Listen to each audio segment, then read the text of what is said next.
เบอร์มาบ้านที่ตั้งเก็บรถมาบ้านนั้นเก็บรถ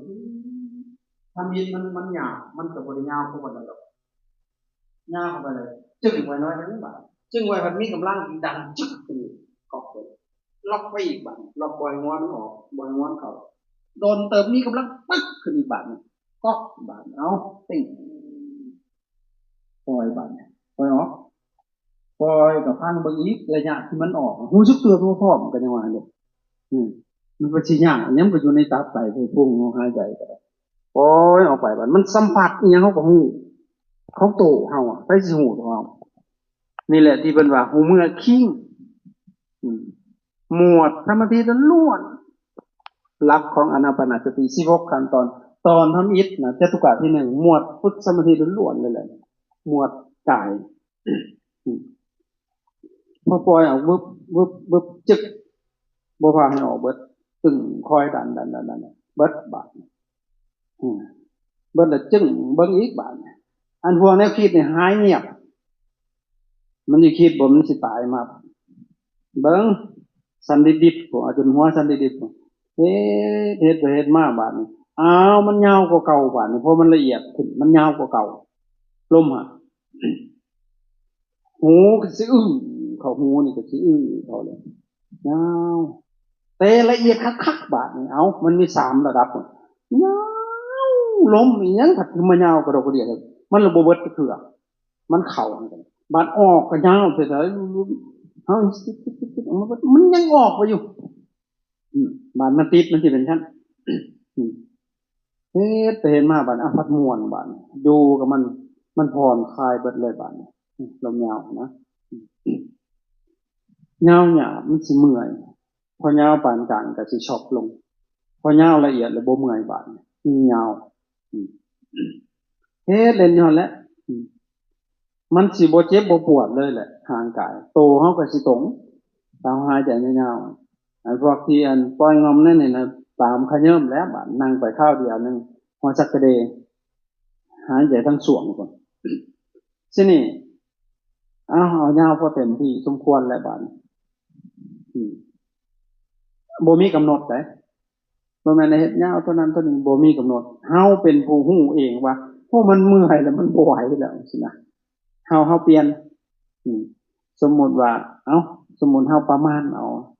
คันสิตั้งโมงก็15นาทีนี่เล่นลมยาวบ่รับหัวมันก็ได้ตาพระพุทธเจ้าก็บ่ได้ว่านั่งรับตานั่งเล่นอยู่มันนี่ทำความรู้สึกอยู่แต่ว่าสิรู้สึกอยู่หม้องใด1อยู่ปลายหูดัง2อยู่กลางคิ้ว3นับลม4ตามลมอันนี้บ่ได้ว่าเป็นบาลีเลือกเอาตัวใดถือกับเฮานะมือตาเบิ่งก็ได้มันบ่ไปใช้ดอกแนวคิดน่ะพอมันดูกับลมเด้อันนี้แหละคือการเจริญฌานหรือว่าเจริญสมาธิฌานแปลว่าเพ่งครับแปลว่าฌานะกีฬานะเล่นในการเพ่งเฮาน่ะเพ่งลมเอาลมมันเป็นนิมิตของสมาธิครับแปลว่าแต่เฮ้ยอยู่ในลมนั่นแหละมันสิไปเท่าไหร่แต่มันแนวคิดมันก็มีอยู่หรอกคันเฮาปล่อยเบิ่งตามลมนี่มันสิมีแนวคิดของมันสวนอยู่แต่พอมันเพ่งติดบาดนี่พอจับลมได้บาดแนวคิดมันสิระงับลงได้บาดหั่นน่ะนี่แหละเพิ่นจึงว่าองค์ประกอบของปฐมฌานมันมีอยู่5อย่าง1วิตก2วิจาร3ปิติ4สุข5เอกคตาตอนที่เฮาเพ่งอยู่กับลมมันอันนั้นคือวิตกคือกันกับเฮาไปหาคนหลายๆอยู่ในกลุ่มคนเอาสมมุติเป็นงานบุญซะไปหาแม่ใหญ่สมมุติหาแม่ใหญ่น้อยแม่ใหญ่น้อยเราอยู่ไสเดียวเป็นผู้บุญทุกคนสารพัดเนี่ยหั่นนะแต่ก็บ่ได้เศร้าเลี้ยวหันเลี้ยวหนีเลี้ยวจ้องแล้วเฮ้ยผู้นั้นก็บ่แม่นผู้นี้ก็บ่แม่นเลี้ยวอันนั้นเลยวิตกวุ่นอยู่หั่นเขาจะว่านี่เพ่งอยู่ในลมก็วุ่นอยู่หั่นแหละเขาจะ แต่พอหาเห็นปุ๊บมันไม่ใช่น้อยฮะเราใส่เสื้อสีนั่นบ่ได้หาได้บาทอันนั้นเป็นวิจารณ์ยางดิ้งดิ้งดิ้งดิ้งดิ้งดิ้งดิ้งดิ้งเข้าไปเลยคันมันจับลมได้ก็จับดึงไปดึงมาคือเรื่อยไม่เลยละเอาละบาทนี่เอาละบาทนี่เริ่มอะไรบาทช็อปลงดีลงเบิ้ลละบาทอันนั้นเป็นวิจารณ์หลังจากหันบาทเข้าไปฮอดปุ๊บบาทเป็นปีติบาทมีแห้งคอยหาเจ้าจนเมื่อยยังสินะมีแห้งไปน้ำกันบาทนี่เป็นชุกบาทหลังจากหันแลนเขาเป็นอันเดียวหนึ่งเดียวกันเลยเป็นเอกคตาอารมณ์คิดไปอันเดียวนั่นแหละเพื่อนทางที่หนึ่งวัดสมสารถ้าไปวันหันและโบราณหัวไฟตกเหลืองสมาธิได้เป็นอยู่บนหรือเปล่านั่นแหละพวกนี้เขามันวุ่นกันอยู่นะคันเฮ็ดผัดอยากบ้านเซิร์นอีกบ่ต้องอยากหัวมันนะเฮ็ดเอามันดึงทานผู้เดียวอยู่ผู้เดียวเฮงคักเป็นคือจะเฮ็ดไปบัดนั้นบ่ได้น้อมันสิเป็นคือเพิ่นว่าน้อว่าเซิร์นอีกมื้อแต่เด็กๆบ่ได้สนหัวมันมันสิเป็นบ่เป็นก็จะหัวมันจนลืมอยากผู้ใดมันจะเป็นเฮ็ดเบิ่งหาใจต่อหาจอคือมันติดดอกจังนั้นขั้นเก่งไปกูหันบานสลาดแล้วเยี่ยวเข่าเที่ยวออกเลยได้บานมันเป็นอยู่เลยแต่ทวิตมันคือโบเป็นมันเป็นแล้วมันจะห่างๆมันคือมาพ่ออีกบาทถ้ามันมาพ่ออีกรอบที่สองมันจับได้เลยบาทเอาละบาทในเรียนยุหันแล้วใครจะเป็นยังตายก็เป็นผู้ได้อ่อนทอดหัวผู้ได้ในโลกอันนี้นะอยู่ผู้เดียวเอายุหันนอกแยกยุหันอะไรบัดมือบัดเว้นดังจะหันสลาดได้บาทคิดละเอียดเขาละทิมเลยอันวิตกในบริสุทธิ์วิตกกับวิจารณ์เนี่ยพูดน้อมไปสู่ปีติเลยแค่เบิ่งลมหายใจเบาๆแค่นั้นแหละปีติเกิดแล้วคนลุกทู่ชันกันเลยแบบนั้นน้อมก็ไปสู่สุขเอกคตาก็อันนั้นก็เป็นทุติยฌานเป็นฌานที่สองสุขได้ปั่นมาหอนี่สุขลายมากๆมาหอนี่นะมันยังคู่ประเทศผู้เดียวคือที่บ้าเทศในฮอดมาฟังกูแหละเห็นหมูยางเฉลดลัดโหลดจากยางไปลัดเทศนะจากมันยังธรรมะก็บริหูยังดอกมันธรรมะกระทึกคิดใดยังก็ว่าไปเลยบ้านเขาดีเบิดเด้แนวเขาบ่มีดอกสิไปให้เพิ่นสิโซจะกงบ่นี่แต่สิหายมาฮอดนี่นะหายจนเบิดเพิ่นคิดเพิ่นเป็นบุญนี่เนาะโอ้ตัวเบาตัวลอยนี่คือปีบาเนี่ยเลยตัวเบาเด็ดได้บาทมันเป็นอย่างนั้นฝึกไปฝึกมากกูหันเก่งเข้าไปกูหันอีกบาทนะมันละหอดปีติกูจิตมันเป็นสุขเขาสู่เอกคตาเลยสุขเอกคตาเลยเป็นตัดติยฌานเข้าไปเก่งเข้าไปกูหันละหอดสุขกูอุเบกขาเอกคตาสบายบ่สุขแล้วก็บ่ทุกข์แต่ว่าจ้องอยู่หั่นสบายเห็นบ่นี่คือการเจริญสมาธิเรียกว่าเจริญฌานแต่มันก็บางทีเฮาบ่มีของเก่าหน่อยเสียเหลือเกินมาเฮ็ดเนี่ยสับสนสารพัดเลยมันบ่ถือกับกิเลสนี่อาจารย์ว่าอยู่นี่บางคนก็บ่ได้ถือได้กับกิเลสจักมันเว้าหยังขี้โมว่าก็มีเด้อหั่นมันผิดกับกิเลสเพิ่นได้บัดมันก็เลยไปบ่ได้อาจารย์ไปเฮ็ดทำอิฐเรื่องสมาธินี่เด้อคนบ่ฮู้อีหยังสอนง่ายๆเด้ออันผู้ฮู้เพราะกระเทิดนี่มึงแล้วโลดเป็นเสียนเป็นน้ำคัดเบิดเลย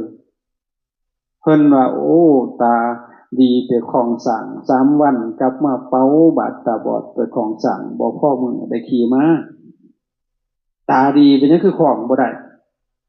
มันความหูหลายกระเทินเพิ่นว่านั่งไปจักหน่อยสิต่างๆบ่บางหลายปฐมฌานน่ะบ่เฮ้อเพิ่นว่าโหนาอ่อนซ้อนสงสัยหั่นฮู้บ่สมาธิมันอยู่คนละฝั่งกับนิวรณ์ ตราบใดที่นิวรณธรรม5ประการเกิดขึ้นจ้างก็บ่เป็นสมาธิมีแต่สมาธิในสมาธินี่แค่สงสัยซื่อๆถอยจากตัวสมาธิคือหยังจิตไปอันเดียวเลยจิตตั้งใจมันในอารมณ์อันเดียวหนึ่งบ่มีสองนั่นแหละจึงเป็นสมาธิถ้ายังสงสัยจะก็บ่ได้บอกเพิ่นว่ากามฉันทะความพอใจใคร่ในอารมณ์ต่างๆละห้อยในอารมณ์รูปเสียงกลิ่นรสโผฏฐัพพะธรรมารมณ์จ้างสมาธิบ่เกิดพยาบาทจิตนั่นน่ะจิตมันเป็นอกุศลนั่นมันพยาบาทจะขายคนเครื่องปรุงนั้นเพิ่นมาขึ้นมาเบิดพอชีวิตของเฮามันผ่านสารพัดมาสัญญามันไปจำมาสติก็เรียกข้อมูลมาบาดเนี่ยสัญญาก็เรียกเก็บข้อมูลสติก็เรียกใส่บาดเนี่ยดึงออกมาเป็นปุ่มเป็นโงนเลยบาดเนี่ยมีแต่ความบ่พอใจบาดจ้างอีกก็บ่สงบไอ้พยาบาทอุทธัจจะกุกุจจะความพุ่งซ่านความพุ่งซ่านบ่เกี่ยวกับคนอื่นได้อยู่ผู้เดียวก็พุ่งบ่มีใครกวนดอกเมื่อเจ้าของคิดไปเองบัดนี้พุ่งไปเองบัดเลยนั่นวุ่นวายจังน้อยก็เศร้าแล้วบาดนั่งไปนั่งมาบ่ปูบ่แก่นยังยาต่อมาอีกที่นาเมนทะเพิ่นผู้นี้บ่ได้สนหัวไผว่าแต่คนนั่งเขารับโลดโง่อีกอันนี้ก็ได้จักง่วงมาแต่สิใดหายใจเขาวากสวบเมาเบาลมว่ามันไกลไตห่านักคนก็ก๊อกขึ้นไปนักคนก็กึบลงทางหน้าแล้วคนก็ก๊อกไปทางข้างเจ้าหูบอกว่ามันเป็นหยังมันจึงกึบไปจังได๋มันสันตติมันขาดเวลาหายใจเข้าสิสุดแล้วก๊อกเลยหั่นน่ะเวลามันออกสุดอีกลงไปทางบีได้หั่นน่ะเวลามันกลางลมก็ชิกไปจังซี่อีกจะซ่อมมันคักแน่คันมันมีสติอยู่เซินมันสิยองๆเนี่ยมันหูอยู่แต่ว่านั่นบางคนนั่งเซินคือเครื่องบินสิขึ้นโอ้เพิ่นเอาไปนั่งเที่ยงเทื่อท่านแต่ละมันเซินเพิ่นม่วนได้บัดนั้นนั่นว่าซั่นมันบ่มีสตินะครับแต่มันมีสติหูอยู่มันสิมี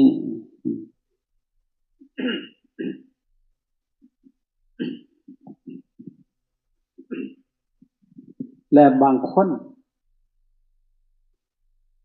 วิจิกิจฉาสงสัยบานเอาละฮะบานเพิ่นปัญญาหลายได้นักปราชญ์ใหญ่ข้างบนนั่งก็ได้นะสมาธินอนสมาธิเฉยบ่ได้มันซ่อนอีพอเว้นจะจากว่าผู้ที่เคยฝึกมาจนซ้ำซองแล้วซ้ำว่าเฮานี่ก็ยากอยู่ดอกหั่นน่ะโอ้ยปฏิบัติอยู่ใจก็ได้ดอกเพิ่นว่ามันได้บ่เถียงดอกแต่มันสิได้ซำใดล่ะท่านพระพุทธเจ้าคือสิบ่ออกบวชดอกหั่นน่ะมันได้อยู่แต่ว่าอยู่ครองคฤหัสถ์มันคับแคบการที่เฮาสิประพฤติปฏิบัตินี่ไปสู่ความบริสุทธิ์ของจิตเฮานั้นมันก็เป็นเรื่องยากอยู่แต่ก็ทำได้บ่แม่นบ่ได้เด้การที่เฮาสิเดินทางเฮาแบกหาบสิ่งของนี่กับคนที่ไปแบบบ่มีสิ่งของหนักตัวใดสิไปได้ง่ายเด้อกับผู้บ่ได้แบกหาบภาระแล้วสิไปง่ายกว่าถ้าบ่ยากภาระผู้ลุงพลังมันก็ไปยากเนาะจักสิห่วงอีหยังแหน่บัดนี้ที่สู่พันดิงพระพุทธเจ้าพันดิงออกไปบวชนะเพื่อสิตัดปัญหาภาระที่มันบ่ลุงพลังนะแต่ปานเฮาก็จะไปมีภาระอยู่ปานไปยุ่งเกี่ยวนั่นเด้บางเทื่อพระเฮาเนี่ยออกมาบวชแทนที่นี่โอกาสดีแล้วนะอยู่สบายอยู่วัดบางเทื่อบ่มีผู้ใดมายุ่งเกี่ยวด้วยเฮาบันดาลไปหาสออยู่บาดนี่ที่จริงหั่นบ่มีผู้มาสอดีที่สุดครูบาอาจารย์ อยู่วัดญาติโยมก็บ่มากวนวัดบ้านก็สั่งเฮาปฏิบัติได้เฮาฮู้วิธีเฮาเฮ็ดได้สาธุอย่าจุมีผู้มากวนเด้อมื้อนี้นั่งเบิ่งลมหายใจนอนก็เบิ่งลมพลิกไปพลิกมาเบิ่งมันบ่โดนดอกคันศรัทธามันมีพอหั่นน่ะย่านตั้งแต่ว่าคิดหาอันนั้นคิดหาอันนี้สิไปใช่น้อบัดวุ่นวายอยู่หั่นน่ะลืมฮอดเจ้าของบาดมันบ่อยู่กับเนื้อกับโตสามจิตวุ่นวายแล้วมันก็บ่ได้เลยนั่นน่ะ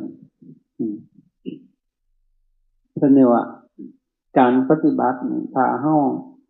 ตัดสินใจจริงๆจังๆนะว่าเฮาสิเอาจังซี่แหละนะบำเพ็ญบารมีของแต่ละคนมันมีมาอยู่คั่นน่ะเพื่อถ้าย่างไว้7มื้อคั่นน่ะหรือว่า7เดือน7ปี7ชาติ7พรรษาทุกฮู้ตัวนั้นมันเข้าทางใดหั่นน่ะหมายถึงเข้าไปทั้งความเป็นอริยเจ้าอันนี้พระพุทธเจ้าว่ามันเอาเฮามันสิ7ปีก็ยาหัวมันเท่าใดก็ยานะแต่ว่าสิเริ่มแต่ว่าสิจัดการมันได้เอาคักๆแต่มันก็ต้องลดมานะลาทิฏฐิแต่ตัวนี้และตัวนี้โอ้ยุ่งแท้เลยตัวอันมานะทิฏฐินี่นะตัวอัตตาตัวตนนี่ตัวนี้ยากที่สุดเลยมันจะพาเฮามาบวชนะเต็มไปด้วยมานะทิฏฐิโอ้ยตายแล้วบัดไปตีตนเลยสิแบกไปเฮ็ดอีจังนั้นเฮ็ดคือคนโง่นี่นะเบิ่งสมัยที่ท่านอาจารย์ไปปฏิบัติธรรมบวชนี่ไม่นี่คุ้มผ้ากันยังอูยุอัญญะอยู่นี่นะ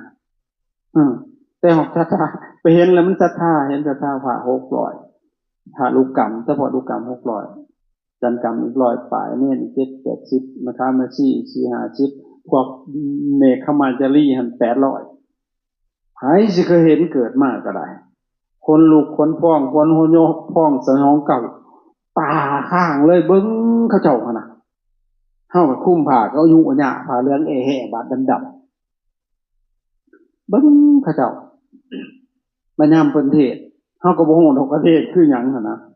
เพิ่นบรรยายธรรมมันก็ผู้เว้าเป็นฟังแท้น่ะเทศก็บ่ได้เลือกอิหยังดอกความอิดน่ะก็เรื่องการให้ทานแต่มีแต่แนวดีๆรักษาศีลเฮาก็บ่ฮู้ฮอดศีลด้วยแต่ฟังไปแล้วมันจับใจเฮาสิมีของเก่าเฮาดอกบ่ได้สนเรื่องสมาธิสมาปีหยังดอกตอนนั้นได้ฟังเขาเจ้าเบิ่งแต่ที่แน่ๆนะเขาเจ้างามเขาเจ้าบ่ปากเงียบบ่มีเสียงเลยงานก็คอยเวลาครบเวลาฉันบ่ได้ยินเสียงกลองแกล้งเลยเพิ่นสั่นไม่พาบริษัทในบาทจังซี่ในสมัครตัวนั้นพระขาวมันก็เป็น100พุ่นน่ะมันหลายคือเหลือเกินแต่เฮาเน้นเพิ่นก็70พุ่นแต่จอมสิบ่จัดสรรฮอดโมงพากรรมฐานไปนั่งโลดนะ4องค์ตัวพานั่งจึ๊บเขาจัดไปเบิดล่ะนี่ไปนั่งแบบโอ้ยปานเทวดาฮอดโมงก็ปฏิสังขายโยนิโจบินดาบรังสารเลยโลดได้เดี๋ยวนี้ฉันก็เงียบเฮาล่ะสะเทือนใจนะไปเห็นแล้วว่าโอ้ยว่ามันคือโจกงามแท้เนาะบ้านเฮาคือบ่เป็นจังนี้เนาะคุ้มผ้าก็ตุสูบตับสาบอยู่มันเกิดศรัทธาโอ้ยอยากให้บ้านเฮาเป็นจังซี่เด้บ้านอยากให้เห็นเด้อยากให้พ่อให้แม่ให้พี่ให้น้องอยากให้เห็นแนวนี้มันเกิดศรัทธาลุกท่วมโตเลยศรัทธาน่ะเจ็บเด้เนาะก็เบิ่งไปเฮาก็ว่ามันคอยอยู่ระวังอยู่ซั่นน่ะแกล้งโดดอันบ่วงที่บ้านน่ะก็ได้ห่วยวางคือค่อยกับดันปอกสลดนั่นกระโตกหั่นน่ะเฮ็ดจังได๋บัดเอาพักมองไว้บัดพักมาห้องบัดเขาเจ้าเพิ่นเรียกเบิ่งเฮาตาเขียวเบิ่งบัดเฮาไปอมบ่วงแล้วไปวางใส่พักมันสิผิดที่คิดเด้อบัดนี่จับไปซะบ่เน็บกี่แห่ไว้ซะบ่บ่วงนี่ว่าก็เฮ็ดจังได๋ก็บ่ถูกเนาะก็เลยเอาผ้ามาวางเขาจะมีผ้าเสร็จกัน โอ้อึดอัดขนาดเลยเพราะว่าอันชี้พระอันชี้องค์ตัวพระกับบ่ได้ฮู้จักกัน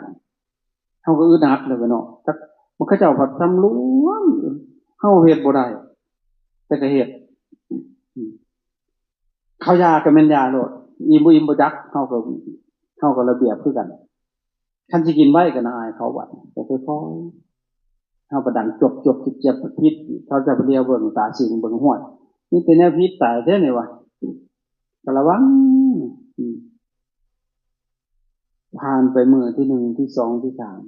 3ก็เบิ่งสังเกตก็เอาพอไปได้แก่การโคกันสารตัวมันไปบ่ได้ตัวมันย่างจมกงนี่บาดจัดคือทหารนี่ตัวนั้นไปยากเลยตัวนี้มันอุกอังสังขยาเนาะมาทกยกยางเหยียบหัวใส่โอ้ยมันอุกอังสังขยาตัวนี้เฮ็ดไปมาฮอดนี่เลยจะเบิดศรัทธาได้มาฮอดนี่มาฮอดตัวอย่างนี่นะบาดแล้วเพิ่นมานั่งสมาธิอีกบาดนั่งบ่ได้ดอกมาเบิ่งไปหลายประแห่งกับ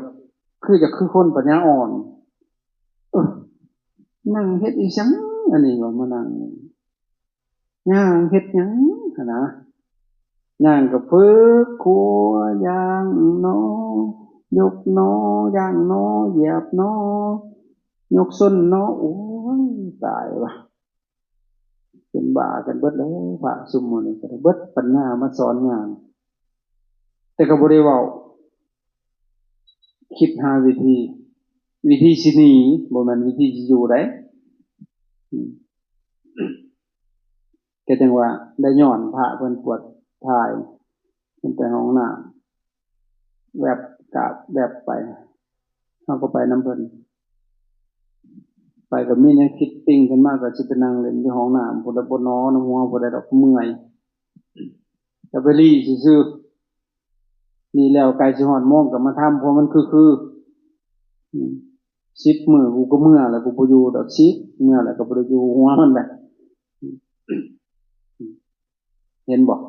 ที่มาของมันจากที่เฮาบ่ฮู้หยังหั่นน่ะบาดมันสิฮู้บาดมันสิเป็นก็เป็นด้วย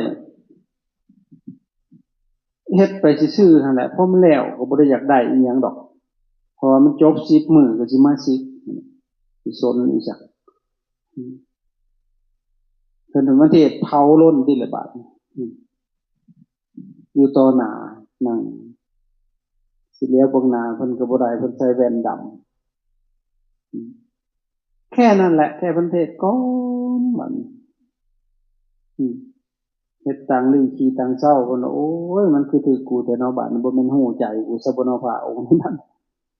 เฮ็ดตังลีขี้ตังเศร้าเพิ่นว่านะพัดเว้าพัดคือสิ่งตายไปเฮาใส่แว่นดำเนาะก้มหัวไว้บาดบ่ได้เขียนเพิ่นคือเพิ่นเบิ่งเฮาหน้ากินข้าวเฮานี่ก็บาปแล้วเนาะใจมันก็เลยอ่อนบาดนี้แต่ฟังบาดนี้มันฟังโดยบ่ฮู้เมื่อเลยแหละฟังตามคอยตามเสียงเพิ่นนั่นน่ะฟังไปมันก็ลีลงแวมแบมปึ๊บเลยบาดนี้เกิดหยังขึ้นบาดนี้มันออกมาโอ้ยเนาะเฮ็ดเล่นๆไปสิบ่เป็นบาดบ่สุกออกมาหั่นน่ะสุกบ่ขึ้นก็บ่นอนบาดโอ้ยว่ะอยากให้พ่ออยากให้แม่อยากให้ไผก็มาเห็นอยากให้มาเห็นนำกันนี่พระนางสำราบนำกันนี่มันสิว่าเป็นเสียงเดียวกันน่ะจากมื้อนั้นมาเวลานั้นบ่แม่นมื้อนั้นออกมาหั่นเฮ็ดต่อเลยบาดเฮ็ดต่อก็เป็นโลดบาดเป็นอยู่เบิดคืนบ่นอนเบิดคืนบาดนี่เล่นอยู่หั่นแหละมือใหม่เฮ็ดต่อยาวมาจนอยู่มาจนฮอดพี่อาทิตย์ซะก็จังได้เข้าใจว่าโอ้ยเนาะจังได๋มาสอนมาบอกนะแต่พวกเฮาก็ยังฟังยังบ่รู้เรื่องแต่ว่าเข้าใจยงเฮ็ดบ่เป็นนั่นน่ะนี่น่ะทั้งเบิดมันมีของเก่าแน่ผสมผสานกันมานะมันจะเป็นบางทีเฮาก็มีบาปมีกรรมในหลายๆแน่และมีประมาทดูถูกครูบาอาจารย์ลบหลู่ จาบจ่วงมันเป็นเบิดแหละทุกสิ่งพวกนี้ถ้าจิตละเอียดไปนี่มันสิยากสิ่งพวกนี้นะมันสิหูจักแต่ว่ามาคำหนึ่งเนาะก่อนเราสิมาฮอดที่นะมันเป็นอะไรทางอย่างของเราจังได้อยู่มาฮอดทุกวันนี้บริสุทธิ์นะอาจารย์โอ้ยบ่ต่างหยังแล้วก็พวกเราก็ไปแล้วก็สิอยู่เอาหยังแล้วไปหั่นน่ะแต่มาฮอดนี่บาดมันบ่ไปบาดมันม่วนไปหน้าติ๊กๆเรื่องปฏิบัติใครบ่จะเฮ็ดก็เฮ็ดผู้เดียวอยู่ผู้เดียวแห่งก็คักบาดนี้มันจะม่วนอยู่นั่นแหละก็บ่ได้อ่อนซ้อนผู้ใดอีก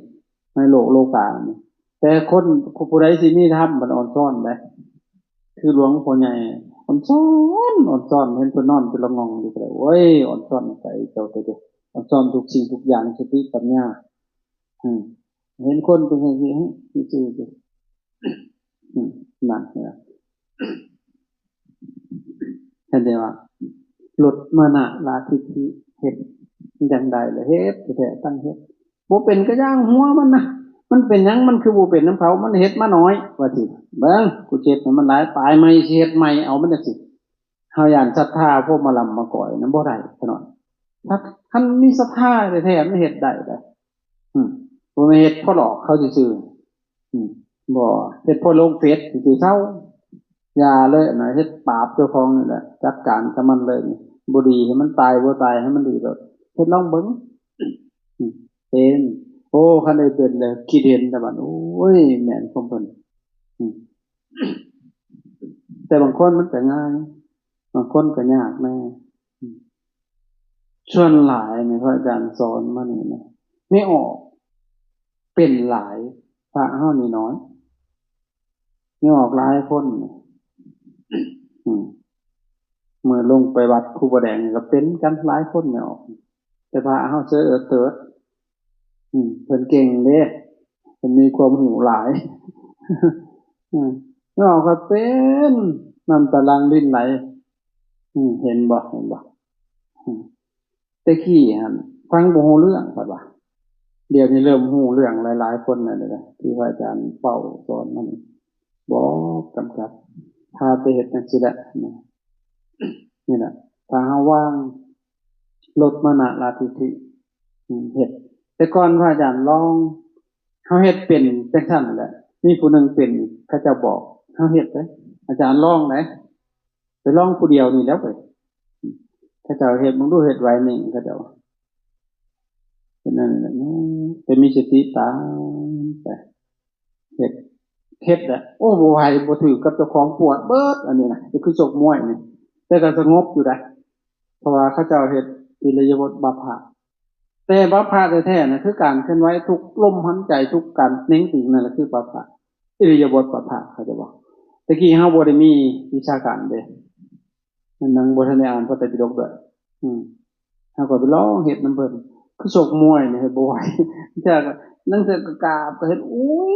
คิดแต่หัวจะดอกมันจะให้บาปมันเฮาเฮ็ดลองเบิ่งหั่นนะเพิ่นก็มันก็สิเทื่อมันถือกับจริตเฮาหั่นนะก็เลยต้องเฮ็ดแต่ปรากฏว่าบ่ถือเฮ็ดแบบนั้นหั่นนะแล้วก็บางคนเขาก็ลองเฮ็ดบ้างดูกำหนดแบบนี้ดูเขาจะว่าแต่เฮ็ดคือเขาเจ้าโอ้บ่ไปสิต้นสิหาเขาบ่ถือนะถ้าเฮ็ดทำอิฐนะจริงๆแล้วคืออนาปานนั่นแหละแต่ว่าเพิ่นบ่ใช้คำว่าอนาปานเพิ่นว่ายุบหนอพองหนอนี่คือพระอาจารย์เรียนทำอิฐแต่จิตมันน่ะพุทโธพุ่นใดพอมันฮู้แต่ว่าพุทโธเห็นหนังสือหลวงปู่ชานั่งพุทโธแต่ขนาดบ่ไปตื่นยังพุทโธตะกี้แต่บ่ทันได้บวชได้มันเลยจำพุทโธหันสัญญาเก่าหั่นนะดันไปเฮ็ดพองหนอท้องมันปุ้งขึ้นปุ้งหนอแวบหนอเฮ็ดจังซี่น่ะเฮ็ดไปเล่นๆไปสิล่ะคงบ่สิเป็นอีหยังเนาะก็เฮ็ดแล้วบัดเฮ็ดไปเฮ็ดมาพุทโธอ้าวมันขึ้นมาเฮิงปานใดอันนี้พุทโธอยู่โอ้ยเอาไหมพองหนอยุบหนอพองหนอยุบหนอเฮ็ดไปบัดพุทโธอีกแล้ว เอาอีกแล้วบัดจักมันมาจังได๋หั่นน่ะอันพุทโธน่ะก็เฮ็ดเอามาอีกเบิ่งกูสิเฮ็ดไว้เบิ่งมันสิพุทโธสินำกูบ่ทันฟ้องนอนยุบนอนฟ้องนอนยุบนอนฟ้องนอนยุบนอนเฮ็ดไปมันบ่ทันข่าวจังว่าก่อนมันแหละเฮ็ดเล่นๆหัวแบบนี้ก็บ่ได้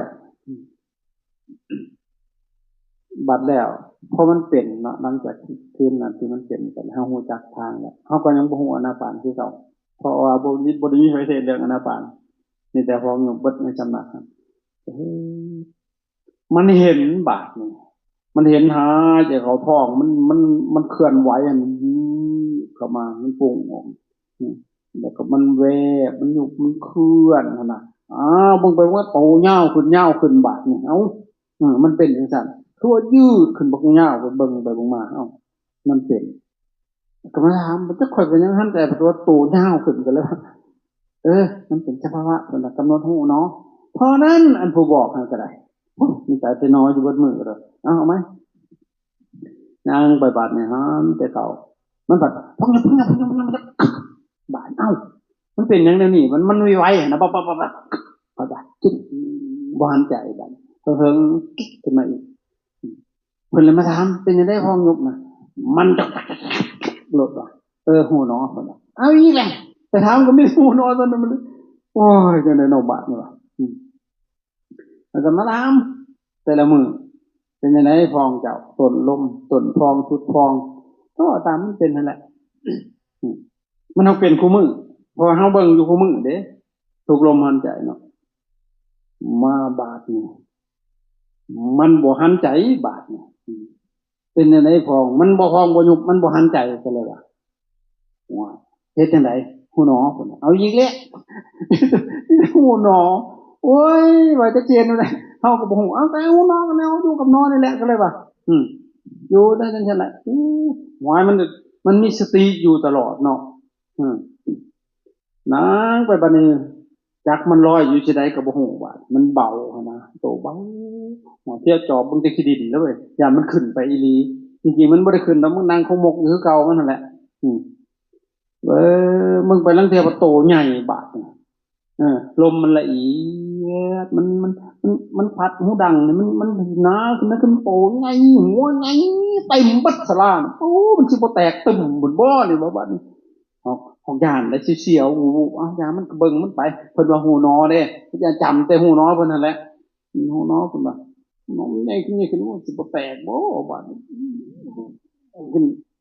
ปาที่ต้องมันสกิดซื่อมันเป็นแผงหยาบๆพุ่นน่ะมันคือไฟสอดอันโตใหญ่ๆอ่ะอยากคือสูบลมรถนะเคยสูบบ่ลมรถใหญ่มันไข้ขึ้นแบบนั้นแถมนี่โอ้ยอันนิ้วมือซะมากล้วยแล้ว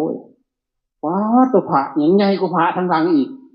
เต็มเบิดเลยนะหั่นบ่มีไผนะหั่นเพิ่นผู้เดียวใหญ่หั่นก็เบิ่งไปมันน้อยแล้วนิดๆลงบัดนึงโดนนิดหน่อยบัดซ้ำโปมือนี่ผาหน่อยตัวนี้แข็งก็ได้จังซี่นางโอ้คักเถอะว่าบาดแถวมันดังก็คล้ายออกมาปกตินางซ้ำเก่าหั่นบ่ได้ใหญ่ได้น้อยจังซี่เพิ่นเลยมาถามบัดมันเป็นจังไดบัดก็ฮู้เนาะเอาอีกแล้วอยู่กับมันนั่นแหละฮู้มันบ่ต้องย่านเพิ่นว่าเฮ็ดนี่แหละโตมาเฮาก็ไปเฮ็ดเองเฮาได้บาดมาฮอดตอนนึงดิ้นมันสะบัดมันแกว่งนะเป็นสารพัดที่มันเป็นนะอันนี้หยิบยกเอาเป็นบางอย่างประสบการณ์ที่ปฏิบัตินะสอนให้ฟังปัจจุบันทุกสุขมาถึงที่สุดแล้วมันทุกบัดทางเบิดก็คือเฮาบ่ทันเฮาไปน้ำมันเลยว่าเฮาเป็นนะเขาจะบอกทุกบานเนี่ยอยู่ซื่อๆก็ทุกเอาบานเนี่ยบ่ได้เฮ็ดอีหยังสุขก็สุขมาแล้วนี่สิประตูหันไปเข้าก็ทุกหันไปออกก็ทุกให้บาดบ่มีแนวเฮ็ดบาดมันตาผู้บอกรักนะบาดนี้ทุกแท้มันก็ทุกแต่บาดนี้เดียวเห็นไผก็บ่จะเห็นผู้ใดในโลกอันนี้บาดมันเป็นครับหอกบ่ได้หายไผบ่พอใจมันบ่จะเห็นไผมันทุกข์เจ้าหยังมันทุกข์ อ้ยตรงนี้แบบทุกข์นั่งก็ทุกข์คืนน้ำลายก็ทุกข์หันใจก็ทุกข์บาดเนี่ยเอาใจสิเห็นอันใดมันก็ทุกข์แท้บ่มีหม้องไว้หม้องว่างบาดนี้นั่นแหละหาทางสิไปตายมึงดูจังว่าโอ้ปฏิบัตินี่ก็เอาแต่สิเป็นเด้นั่นแหละหลังจากหันก็อาจารย์จะได้นำไปนำหลวงพ่อไปท่านจันก็คือสิจักสิไปฮอดไสก็บ่ฮู้สิฆ่าตัวตายเพราะมันมีผู้มาบอกมันมีเสียงอันนึงมาบอกตายรับทุกข์มันว่าแม่นของมันเลยลุกจงงจงแงงขึ้นอันทุกข์จักไปทางไหนอย่างเฮ็ดให้สิ่งสิตายมันสิยากว่าอันนี้โกนมันเจ็บจักมันก็ตายแล้วกันลุกไปอัศนะปูมันหมองเก่านี่ได้ของยางไปจะโตหอกจะคุ้มผาอยู่ใครแต่คุ้มผาบ่ปลาเปื่อยแต่ขึ้นไปฮอดกุฏิบาดนี้ทุกข์มากแล้วเอาโกนมายังอันนี้ว่ากลับไปอีกกลับไปหมองเก่าฮะกลับไปด้วยความแบบเบิดอะไรแต่อย่างนั่นแหละทุกข์มาอีกแล้วบาดนี้โอ้หายใจก็บ่อิ่มบ่มันมีแต่ทุกข์ไปบัดนี้ถ้าบอกอีกแล้วได้ถูกบอกนะผูกข้อตายเอาอีกแล้วก็คิดเห็นแล้วเสือกกดเสือกหยังเราอยู่พุดไปย่างไปอีกไปหอดพระลื่นอีกเลยจะกู้มาอย่างบรรทุกเป็นพุ่มเป็นงอนไม่ก็กลับไปมองเก้าอีกบาทนึง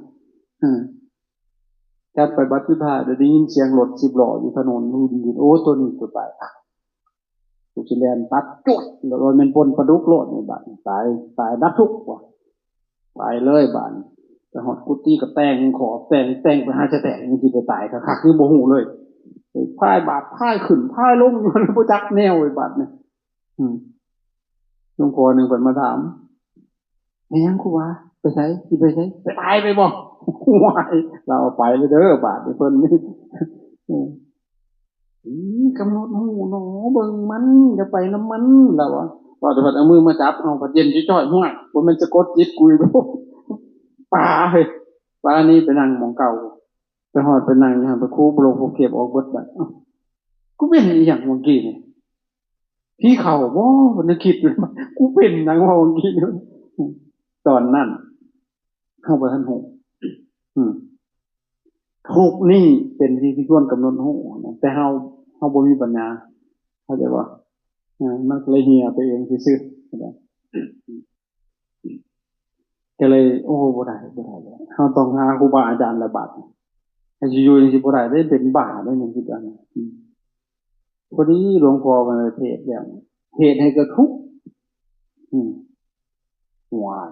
มีผู้เดียวนี่แล้วไอ้สิซอยเฮาได้เว้ยนำเลยนำไปอยู่นำเพิ่นแต่ว่าจากหันก็บ่ได้แสวงหาครูบาอาจารย์อีกจากนี้จะปฏิบัติตามปฏิปทาของตนทุกสิ่งอย่างเท่าที่เฮาสิเฮ็ดได้นะว่ามันเฮ็ดเต็มที่นั่นแหละเบิดกำลังความสามารถเฮานี่แหละหลวงพ่อเพิ่นสอนเพิ่นอบเพิ่นห้อมอยู่นำเพิ่นเพิ่นเฮ็ดจังได๋แต่ละอย่างสิซ้อมเบิ่งสิ่งแนมเบิ่งทุกบาดย่างว่าซั่นเวลากินเพิ่นกินจังได๋น่ะสังเกตเพิ่นก็เลยได้หลายสิ่งหลายอย่างจากเพิ่นนะเพิ่นเป่าเพิ่นสอนแต่เดี๋ยวไปเฮ็ดเด้อน้ำมนต์บนน้ำมันเด้อ5 นาทีครับก็มอมเทศบาลได้ไปหาเรียอะไรเพิ่นว่าดูซื่อๆเพิ่นว่านี่จะเอานี่เอาเรื่องการภาวนาคนบ่มาหาแห่งก็ดีเพิ่นว่าเจ้าอย่าสิอยากเป็นอีสังเพิ่นว่าอยากดังคือหลวงพ่อแล้วคิดอยู่ในใจเจ้าจะอยากเป็นคือข่อยเพิ่นเอาแล้วบาดนี่เห็นว่าสิเข้าห้องน้ำยังบ่มีเวลาเพิ่นว่าอยู่ซื่อๆหั่นสบายเพิ่นว่าว่ามีจริงสิได้หยังก็คิดอยู่ในใจบัดได้แท้โอ้คิดเห็นคำสอนคำสั่งของแม่นี่เลยตั้งใจอบรมฝึกฝนเจ้าของเฮานะให้มันจิตใจมัน เพื่อ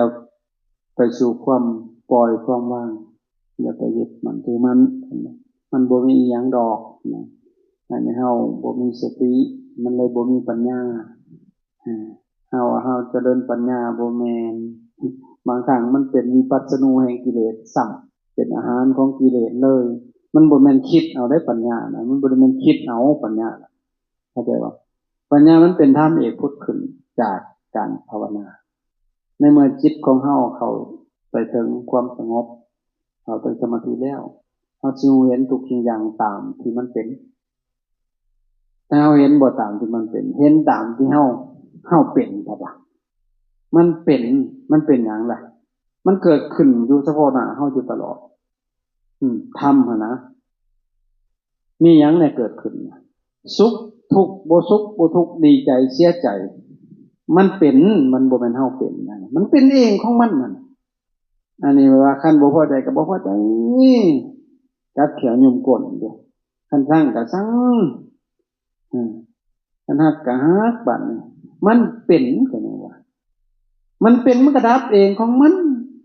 บ่ต้องยุ่งเกี่ยวอิหยังฮู้ซื่อพระเจ้าเทศโปรดอัญญาโกณทัญญะยังกินจิสมุตตยังธัมมังสัพพันธังนิโรธธรรมมันติธรรมทั้งหลายมีความเกิดขึ้นเป็นธรรมดาธรรมทั้งหลายเหล่านั้นก็มีความดับไปเป็นธรรมดามันสิมีอีกจังได๋นะอันนี้เวลามันเกิดขึ้นถ้าบ่มักเฮ้ยมันคือเป็นอันนี้แท้เอาก็ยังว่ามันเป็นเองของมันก่อด้วยมันก็บ่อยู่ดอกเดียวก็ดับเพิ่นบัดอยากดับจะได้ไปเพิ่มตัณหาให้มันอีกเป็นวิภวตัณหาบาดเห็นว่าคันพอใจเปิดเป็นภาวะตัณหาบาดอยากให้มันเป็นเฮ้ยมื้อวานคือสงบก๊อกแล้วมันนี่คือบ่เป็นบ่เอาอีกแล้วบาดนี่ทิพายอีกแล้วบาดก็ว่ามันบ่ดีอย่างมันเป็นของมันดับของมันให้ฮู้ซื่อๆนั่นฮู้ของกฎพระไตรลักษณ์นั่นแหละอนิจจังทุกขังอนัตตาเนี่ยเกิดขึ้นตั้งอยู่ดับไปเนี่ยอนิจจังบ่เที่ยงมันบ่คงทนอยู่สภาพอันเดิมหั่นดอกมันก็เปลี่ยนเนี่ยอันความบ่เที่ยงนั่นแหละเพิ่นเอิ้นว่าเป็นทุกข์ทนอยู่บ่ได้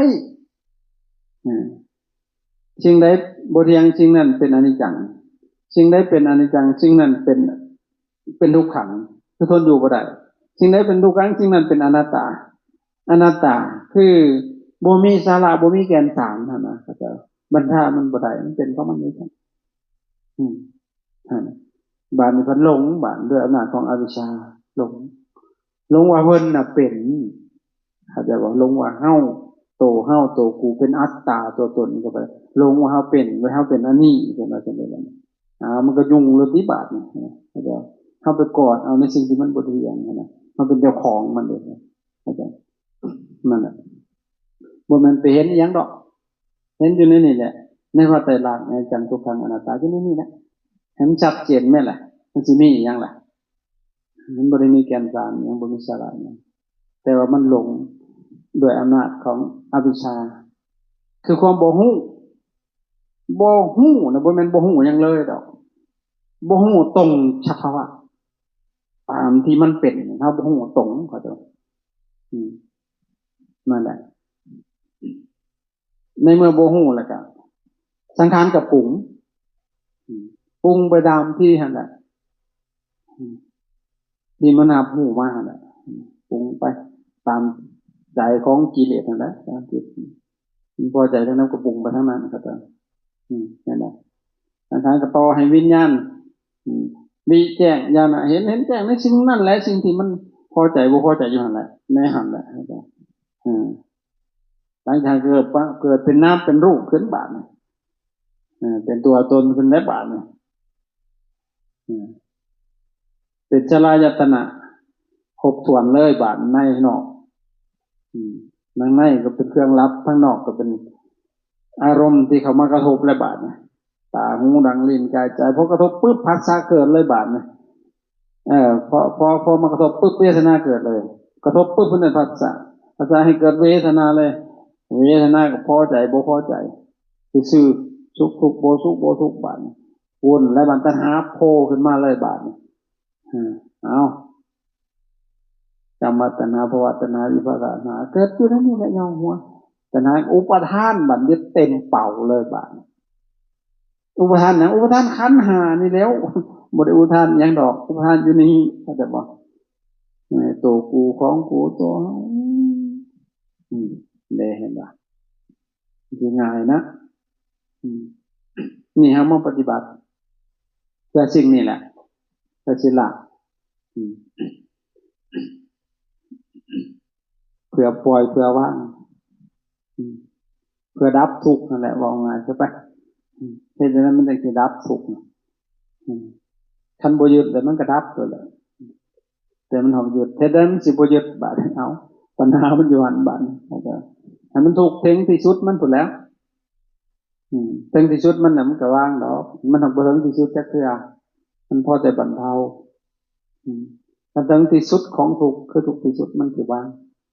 คือไฟใหม่นั่นแหละฮ้อนบ่ได้มันก็ตู้ไทยอยู่แต่มันบ่ทันได้ใหม่ถ้ามันใหม่มันทิ่มปึ้งเลยบาด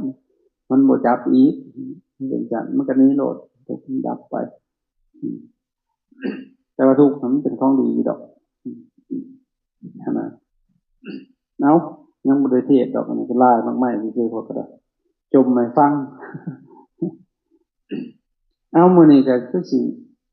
เอาแต่เรื่องจำนี่ซะก่อนเนาะมื้อทำอีกแต่ว่าเวลาตื่นเวลา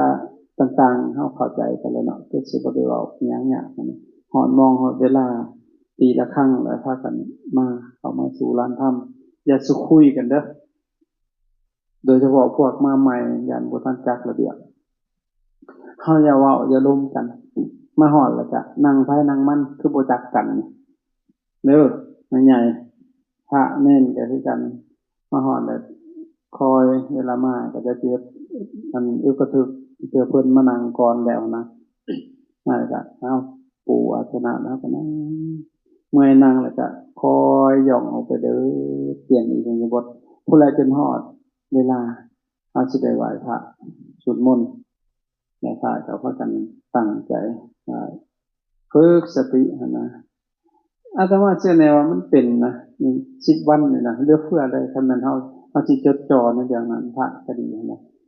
มันเป็นอยู่ขนาดเฮาย่านตั้งแต่เฮาบ่เอาไหนย่านมีค่ามีเหยียดมาลองฟังกันด้วยพิธีมนะเจ้าของนั่นอย่ามานี่ว่างโลดเขาหน่อยท่านอยากจบ